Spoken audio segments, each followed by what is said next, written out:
어제 있었던 사고였죠. 낚싯배 전복 사고와 관련한 내용 알아보도록 하겠습니다. 모두 13명이 숨졌습니다. 이 시간 현재까지 2명이 실종된 상태인데요. 인천 영흥도 낚싯배 전복 사고와 관련해서 해경이 사고 당사자인 급유선 선장 등에 대해서 구속영장을 신청하기로 했습니다. 사고 원인 수사와 별개로 영흥도 현장에서 실종자를 찾기 위한 수색도 계속 진행이 되고 있는데요. 현장을 연결해서 현재 수색 상황 알아보도록 하겠습니다. 양시창 기자. 네, 인천 영흥도 진두항입니다. 네, 지금 해경이 사고가 난 낚싯배에 대한 감식을 벌이고 있죠?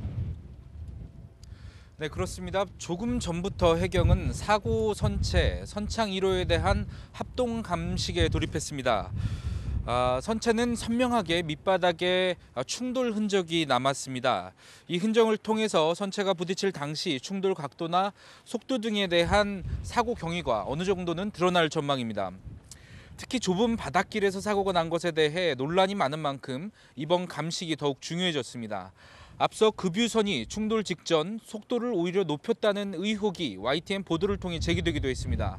해경은 오늘 오전 브리핑을 열고 어제 저녁 긴급 체포한 급유선 선장 37살 전모 씨와 갑판원 46살 김모 씨에 대해 늦어도 내일까지 구속영장을 신청하기로 했습니다. 앞서 체포할 때 적용된 혐의는 업무상 과실치사 혐의입니다. 급유선 선장은 해경 조사에서 낚싯배가 알아서 피해갈 줄 알았다는 진술을 한 것으로 알려졌습니다. 특히 사고 당시 조타실에는 선장 혼자 근무한 것으로 확인됐습니다.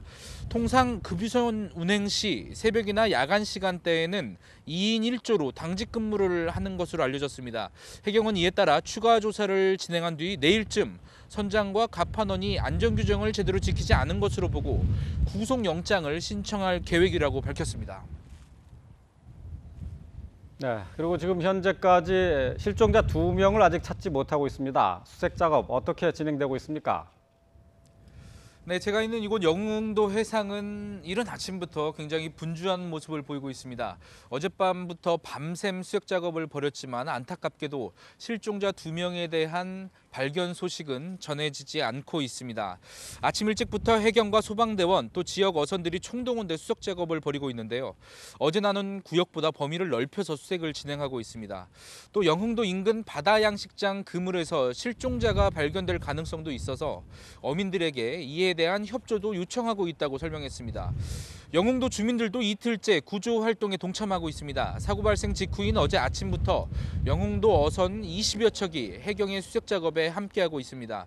일부 낚싯배는 미리 예약한 손님들께 양해를 구하고 바다에 나선 것으로 파악이 되고 있는데요. 돈벌이까지 포기하면서 구조 활동에 매달리고 있는 겁니다. 아무래도 이번 사고가 이 지역 영흥도에서 발생했을 뿐 아니라 희생자와 실종자의 주민들이 포함된 만큼 상심이 큰 표정입니다. 제가 오늘 오전에 영흥도 주민들을 좀 만나봤는데요. 주민들은 한마음으로 사고가 얼른 수습되기를 바라고 있습니다. 지금까지 사고 현장에서 YTN 양시창입니다.